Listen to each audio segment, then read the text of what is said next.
This is Nessa from Infinitely Zero's channel. I'm here to show you how I use the circular knitting machine to make a fingerless glove. I'm going to do about 55 rows using this DK weight yarn that I bought from Hirschner's. It's 100% acrylic, Northland Trailblazer. You can use any other DK weight yarn. And if you use a category 4 worsted weight yarn, you can do a few less rows and just measure how much you want to make. So this is the Sentro 48 machine. I bought mine on Amazon. The Addi King would work for this pattern as well. And this is the type of cast on I do. This is called waste yarn.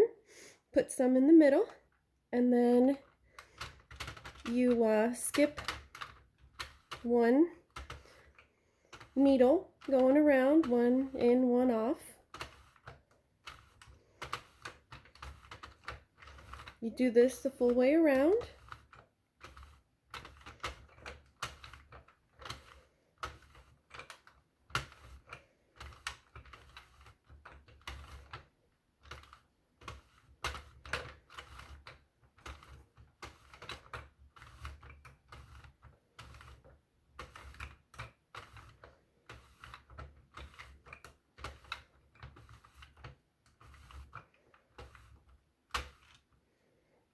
And then when you're done going around, I put it in the yarn guide, hold the yarn,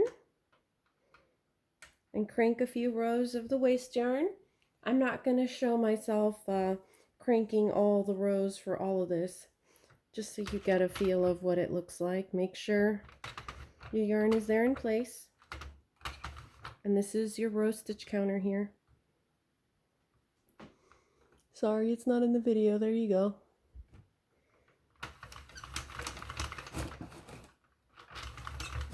Whoops. And you just crank away.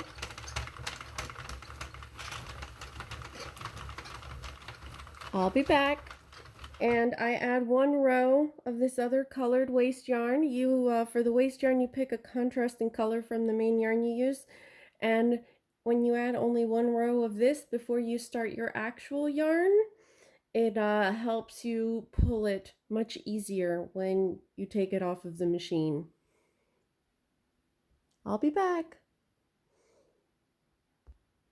So now that I've done a few rows of my waste yarn, I like to do at least 6 or 7 rows. I had this pre-cut. I remove the waste yarn like that. Well, remove it. No, it's more like I'm no longer actively knitting with it. And now I add this one row of a different contrasting color. Also, don't forget to reset your row counter, because you don't want to, unless you do the math, you don't want to have that count included for when you're going to do your gloves or cap or beanie. And sometimes your stitches get tucked, so make sure you see them when you're going around with the machine so that it gets knit properly. Now we did one row with this colored yarn.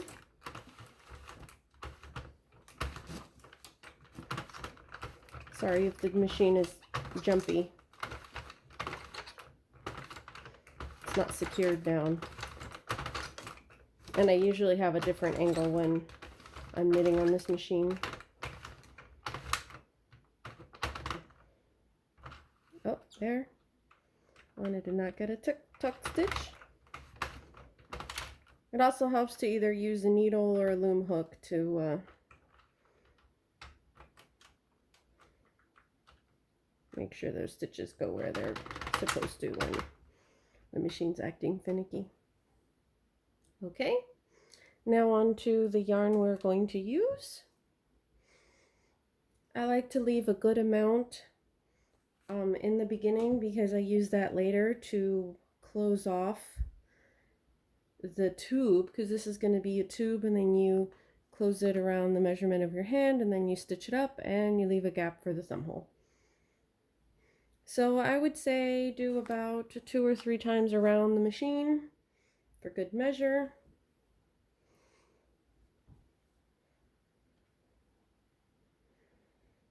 I like to start with the, our starting needle is the white. Place your yarn in the yarn guide, make sure it's securely in there, as well as underneath the first hook. They're numbered too, that's one, all the way around to 48. And then start knitting and do 55 rows. And I would caution to go slowly the first few rows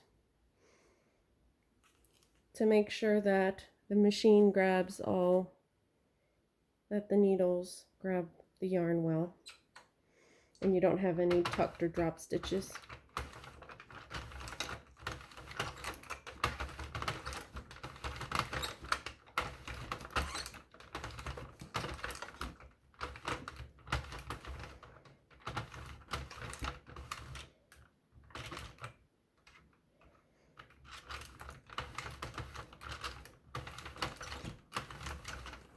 So continue for like this for the next 54 rows.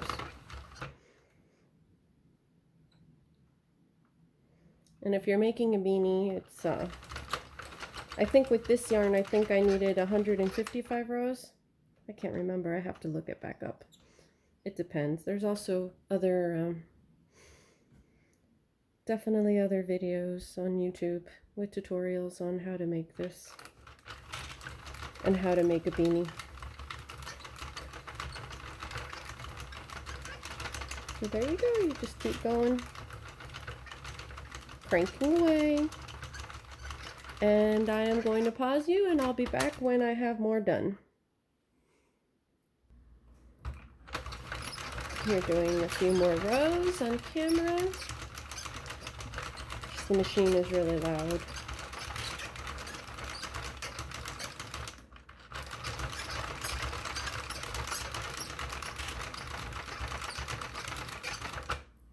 I'm going to pause you again. I'll be back.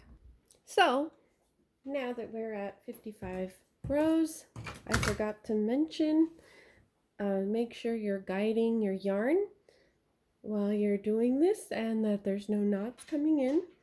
Also, once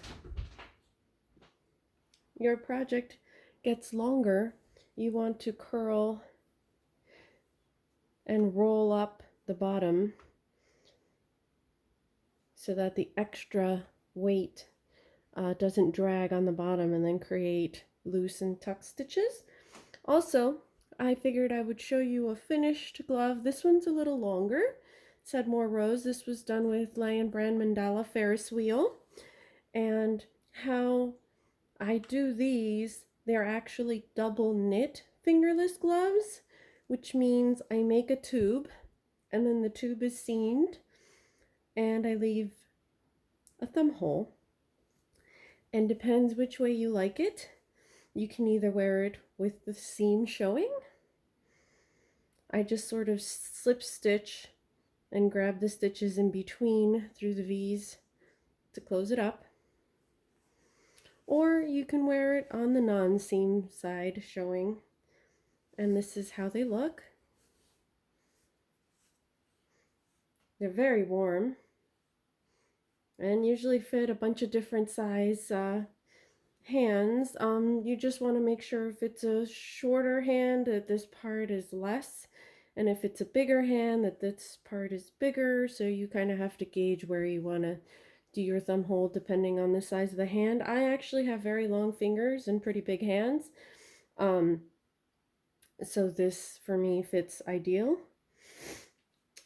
You also will need a pair of scissors, a darning needle, probably a measuring tape, and a 5mm hook. I'm going to use this clover hook. This was a longer one, which had more like 65 or 75 rows, which is, you know, goes more down my forearm. For a, shorter one around here, it's usually 45 or 55 rows. It just depends which yarn you're using. These Sentro 48 machines prefer thinner yarn. I would not recommend using Red Heart Super Saver yarn. The machine does not like it. It's too thick. I've had a lot of issues with drop stitches with it. I've even had to wash that yarn when I tried to use it. So use something thinner like Lion Brand or Basic Stitch. So yeah, so these actually might help if I was on the inches side. These actually measure 11 inches and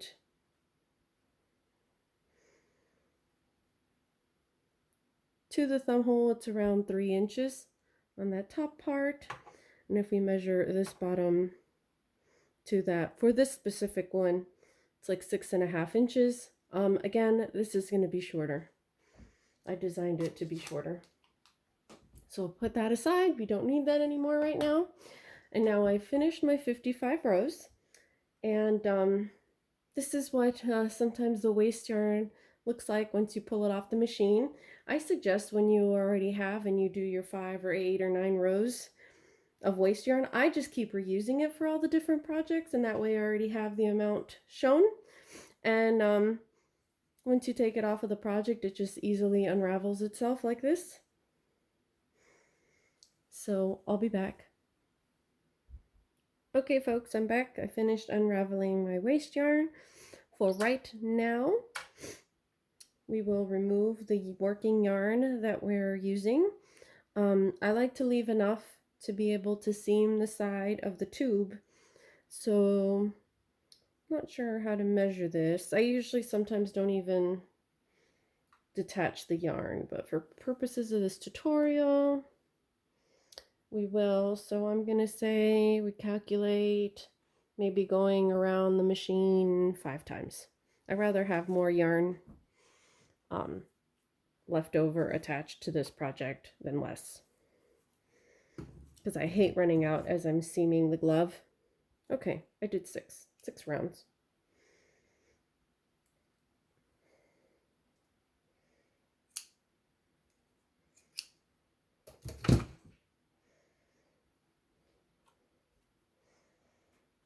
Get that out of the way. Put all this yarn inside the machine. Remove it off of your needles. Like that. And that last one. This is also similar to how you would do a color change, except, whoops, sorry about that mess. Hit the camera accidentally.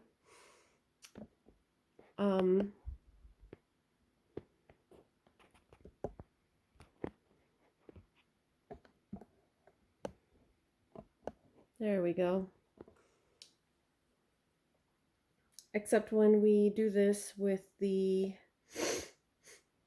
other yarn that you're changing color with, you tie both of the ends together.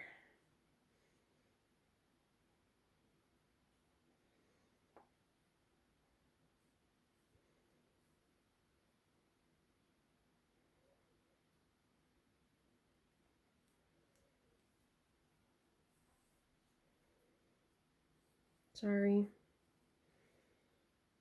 Thought I had this better unraveled than I did.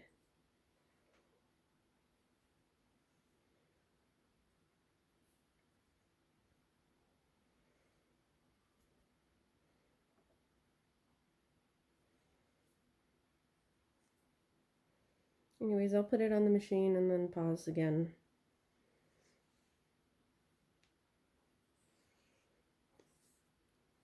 See, place this under that first hook.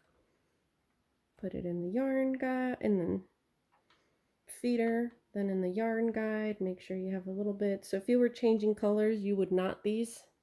Since we're not changing colors, and this is your waste yarn at the end and your cast off. There's different ways to cast off. This is the way I prefer it for when I'm doing the gloves, because then I actually go ahead and crochet and close the tube. So I find it easier, and then I remove the waste yarn. So you go ahead and you crank a few rows, 7 or 8. This end of the project, it's a lot easier to remove the waste yarn, and it's also a lot easier to unravel your project and drop stitches.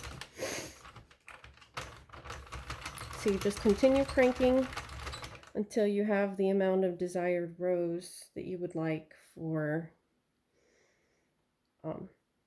your waste yarn to remove your project off of the knitting machine. And to remove it off, all you have to do is just crank the machine and the project starts falling off.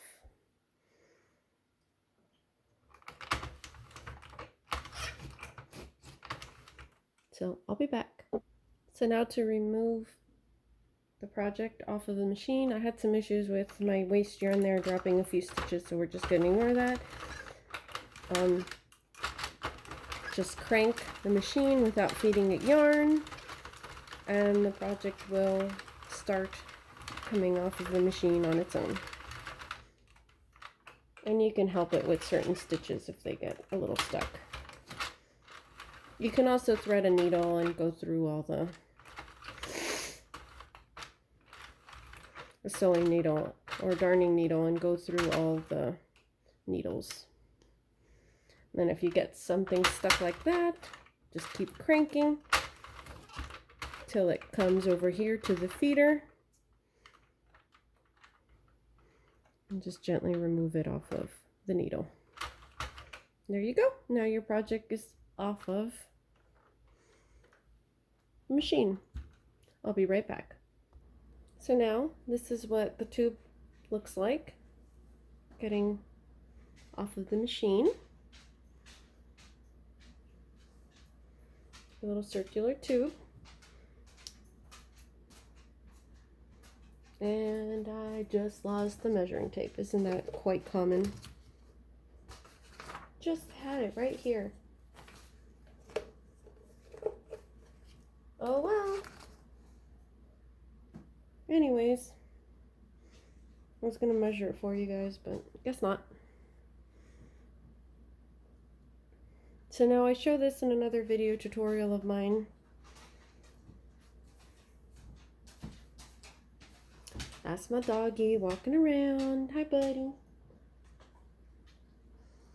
So here we have one edge. Here we have another edge. I'm going to close this off, the tube. I like to line this up. Actually, this is the yarn we need here, so make sure to separate it and take it out. You don't want to close the tube with the yarn that you need inside. And make sure the other one is also out. So this here is where you started and ended. You line that up and close that up. The same with this over here on this side. And that's the one that you pull later to remove the waste yarn more easily. I like to gently tug on it a little bit to even out the stitches from being on the machine. Okay.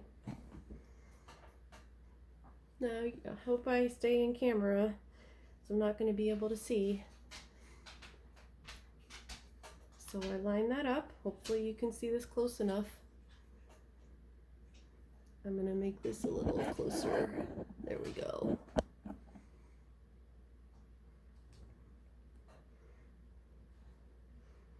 So line this edge up, fold it in half.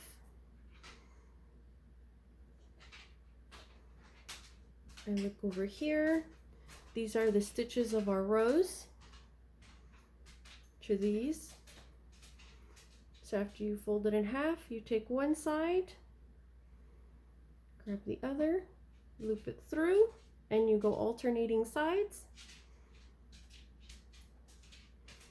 So that's this side, the next, sorry. Let's start over. Fold this in half, start this side, grab this one here. Then the next is the other side, grab that, loop it through, then this next stitch. Some folks mark these so they know the beginning and the end there, but then the next side, I like to go like this and it helps me work quicker because that's the direction I'm crocheting in. So there's the next stitch.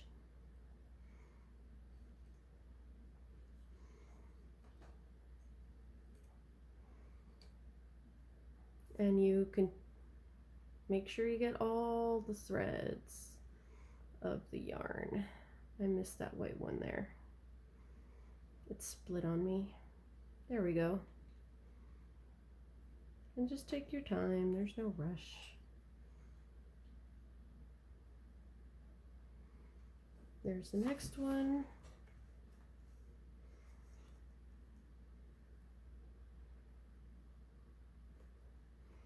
So again, you go alternating, looking for that next stitch. I know, I'm sorry, this yarn is a little hard to see because it's striped white and colorful. I'm going to put this a little closer here.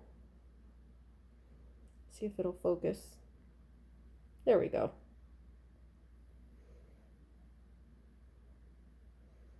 Oh, my battery's dying on my phone. That's the next stitch.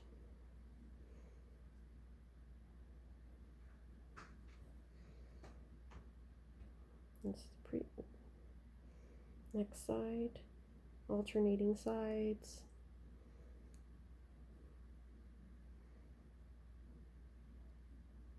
And this is crocheting your tube closed. And again, this is a DK weight yarn, so I'm using a 5mm hook.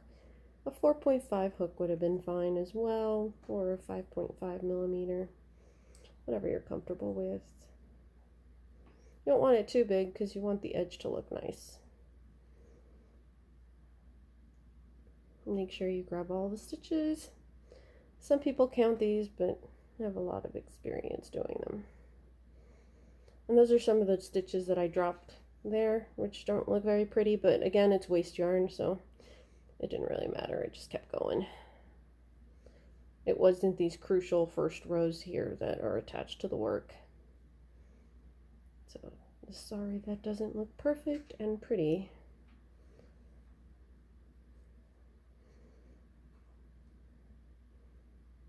Oops, sorry. That slid out. And again, I've made these tubes and I've sealed them like this, and that's how I made the blanket for Boggy Creek. And you join the tubes together. I've also made a cardigan like this, as well as a sweater, scarves, infinity scarves. You can make all sorts of things by making these tubes, or make other things and leave them open, right? It's up to you.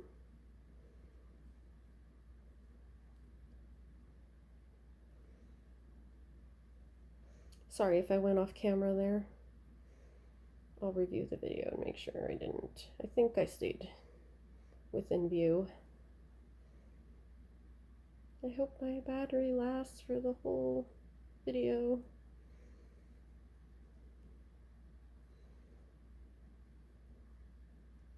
So now you go ahead and you do this for the other side as well when you're done with this side, obviously. You're going to finish one side before you start the next. This part here is a little trickier. You're going to make sure you get the right stitches there. You can always tug on it to see if you missed anything. You'll notice a gap. And if you don't grab them and you remove the waste yarn, you will start unraveling your row. And that's how you create like a mesh look, if you ever want to do that.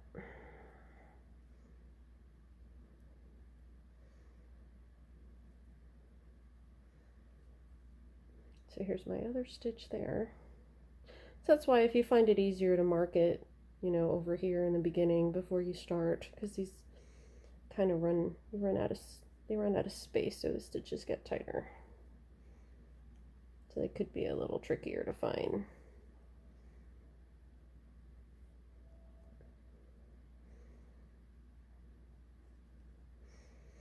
Then once you get to this edge, gotta make sure you remove your yarn end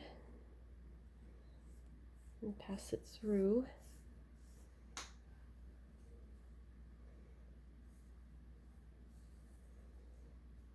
Again, you don't have to leave a tail that long. You can always rejoin, you can always seam up your side, use a different piece of yarn.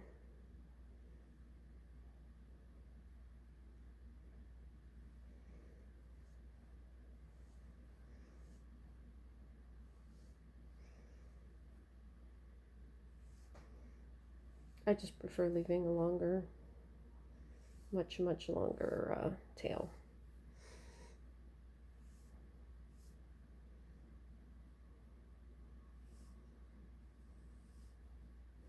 Sorry, I went off camera there for a bit.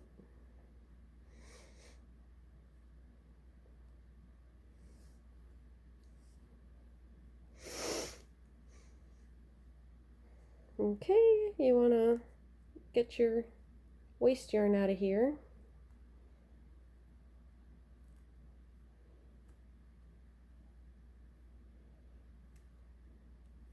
You see it in there? There you go. And of course, this is easier for you to see when you're doing it on your own project. And then you grab your tail and you pass it through there to secure that.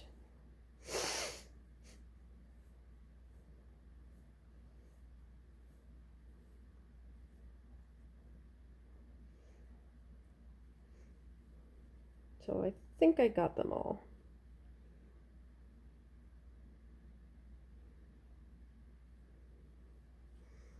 So now you find the edge of your waste yarn here. You have this edge, this tail, and you have this other tail.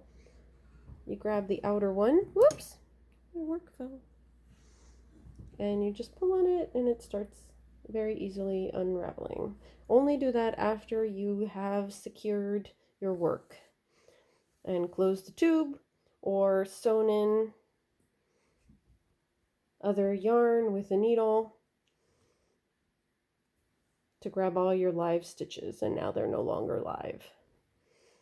Similar as if you were knitting and had your work on 2 needles. See, and now you very easily remove all your waste yarn and the moment of truth happens. And I like reusing that. So now you give it some tugs, and you see, and it's fine. And that's how your edge looks. So you do that for the other side. I will probably not do that. Oops, sorry. Didn't mean to hit the camera. We'll not do that here on camera, the other side, because you guys already saw it. So to remove this edge, you would pull this yarn first out after you closed your tube. And then your waste yarn will come off and it'll look like I showed you when I showed you that example of the little knit amount.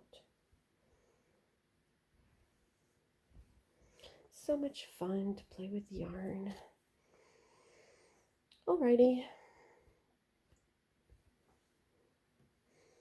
So now very quickly, imagine you have this side closed off. You fold your tube in half like this. That's what your glove's going to look like.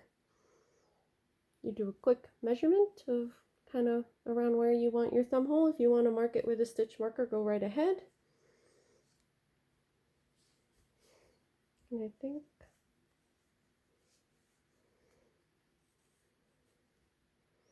this is very hard to do with one hand on camera. See, I kind of gauge it around there, so I calculate somewhere around here, more or less. I try it on as I go sewing it. I usually like to start from the bottom up, but you know, it can be this other way too.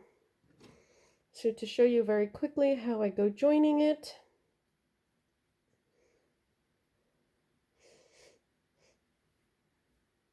sides folding in half, do you see these V's?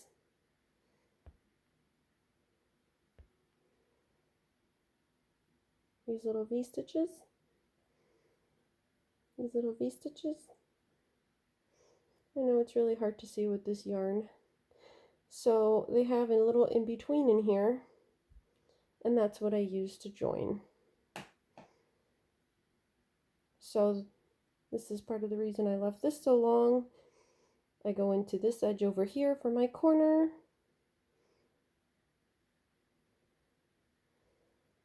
Sorry about that. And this edge over here.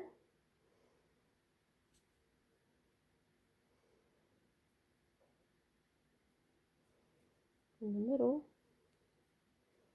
Grab the yarn. I pass it through there. Again, you would do this after you close the other edge of the tube too. And secure that like that. This is going to be my bottom edge. And then from here, you try to maintain this straight. And find that little in between.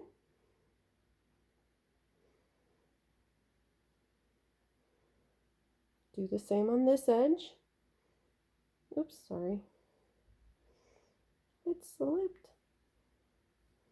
Yes, it's alternating rows again, so you find that in between V, you grab the yarn, pass through both loops, then you do the next side, that in between little bar,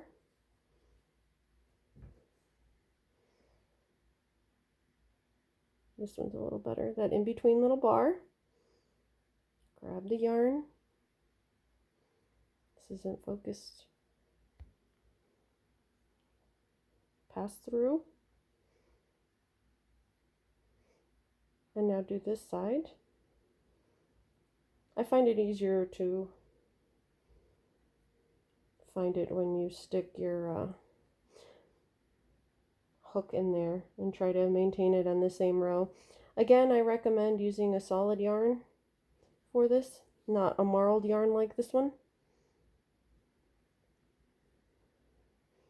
Sorry about that, everything was slipping. And we go alternating